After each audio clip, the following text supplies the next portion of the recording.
Hello students, आज का जो हमारा टॉपिक है वो है सर्कुलेटरी सिस्टम के कंपोनेंट्स।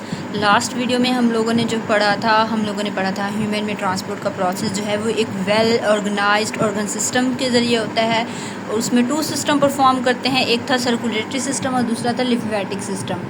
ठीक है, और ये दोनों मिलके एक दूसरे के साथ वेल एसोसिएटेड होते हैं, एक दूसरे के साथ कोऑर्डिनेट करते हैं और मिलके जो है वो हमारे बॉडी में ट्रांसपोर्ट का प्रोसेस करते हैं। अब ये सर्कुलेटरी सिस्टम हमने फिर पढ़ा था कि सर्कुलेटरी सिस्टम के जो है वो 3 कंपोनेंट्स थे, blood vessel and heart. Blood क्या होता है? फ्लूइड होता है, वो फ्लूइड जो ब्लड वेसल्स के अंदर मूव करता है। ठीक है, और हार्ट जो है इस ब्लड को इस ब्लड वेसल के अंदर पंप करता है। ठीक है, ये 3 मेन कंपोनेंट हमारे सर्कुलेटरी सिस्टम के। अब हम इन तीनों कंपोनेंट्स को 1 बाय 1 पढ़ेंगे। सबसे पहले हम पढ़ते हैं ब्लड क्या होता है? Blood is a specialise body fluid. ठीक है, ये हमारी बॉडी में एक स्पेशल किस्म का बॉडी फ्लूइड होता है और जो कि ब्लड जो है वो एक कनेक्टिव टिश्यू की टाइप से हम लोगों ने टिश्यू पढ़ा था कि हमारी बॉडी में कितने टाइप के टिश्यू थे। एपिथेलियल टिश्यू थे, ठीक है, एपिथेलियल टिश्यू थे, नर्वस टिश्यू थे, इसके अलावा मस्कुलर टिश्यू थे और कनेक्टिव टिश्यू थे। जो हमारा ब्लड है वो एक क्या है? कनेक्टिव टिश्यू की टाइप है। और इस ब्लड की कंपोजिशन क्या है? हमारे ब्लड में जो है वो blood plasma and blood cells होते हैं। ठीक है, ये टू मेन कंपोनेंट्स हैं ब्लड के।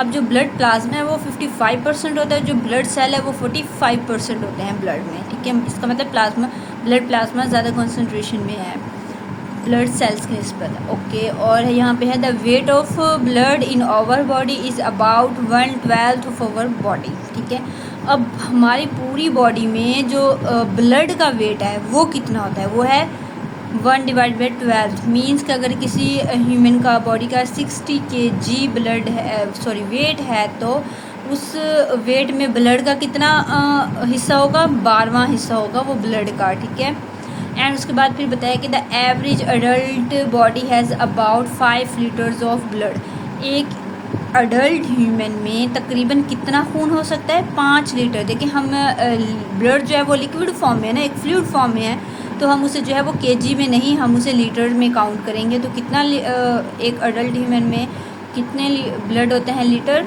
5 लीटर्स। ठीक है, अगर हम पूरी बॉडी का जो है वो ब्लड निचोड़ के दिखाएं तो पूरी बॉडी में 5 लीटर जो है वो ब्लड होगा। बच्चों में कम होगा, बड़ों में ज़्यादा कंसंट्रेशन में होगा बच्चों की निस्बत। 5 लीटर होते हैं। एंड देन फिर एक क्वेश्चन है हमारी बुक में, साइड बॉक्स बना हुआ है कि how plasma is separate from blood. हम ब्लड से प्लाज्मा को कैसे सेपरेट करते हैं? जैसे कि अभी हम लोगों ने कंपोजिशन पढ़ी थी ब्लड में प्लाज्मा और जो है वो ब्लड सेल्स होते हैं। अब हम इन दोनों को अलग अलग कैसे कर सकते हैं?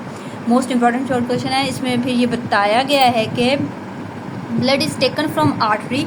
हम जो ब्लड है वो आर्टरी से लेंगे, ब्लड वेसल है ये आर्टरी। एंड एन एंटीकोगुलेंट, ये क्या होता है? एंटीकोगुलेंट ये एक केमिकल होता है डेट इनहिबिट ब्लड क्लॉटिंग, जो कि ब्लड को जमने से नहीं रोकता है। ठीक है, हमारी बॉडी में जो खून है वो अगर हम उस खून को निकालें तो थोड़े मिनट बाद वो खून जो है वो जम जाता है। अगर हम उस ब्लड में एंटीकोगुलेंट जो है एक केमिकल डालेंगे और उसके साथ मिक्स करेंगे तो फिर जो है वो ब्लड जमेगा नहीं। After about 5 minute plasma separate from blood cell which settle down. उसके इनकी मिक्सिंग के 5 मिनट बाद ही जो है वो प्लाज्मा जो है वो ब्लड से सेपरेट हो जाएगी। जो ब्लड सेल्स होंगे जैसे white blood cell, red blood cell जो हैं और प्लेटलेट्स है वो जो है वो उसके नीचे सेटल डाउन हो जाएंगे, नीचे बैठ जाएंगे और जो प्लाज्मा होगी वो ऊपर आ जाएगी। ठीक है, इसमें क्या होता है कि ये केमिकल है एक मशीन में डाली जाती है, सेंट्रीफ्यूज मशीन है।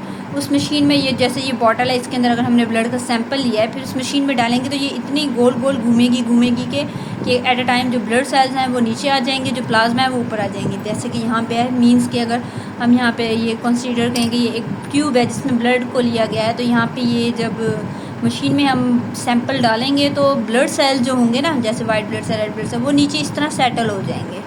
लेकिन जो प्लाज्मा होगा ना, ब्लड प्लाज्मा, ये एक येलो टाइप का जो है वो येलो कलर का ना फ्लूइड होता है और ये क्या होगा? ये ऊपर आ जाएगा। तो इस तरह हम जो है वो ब्लड प्लाज्मा और ब्लड सेल्स को अलग अलग कर सकते हैं। फिर इसको जो है वो एक ट्यूब से जो है हम अलग कर लेते हैं। दैन इससे हम जो है वो बॉडी के सैम्पल्स मुख्तलिफ टेस्ट वगैरह करते हैं। ठीक है, तो किस तरह प्लाज्मा ब्लड से सेपरेट होता है?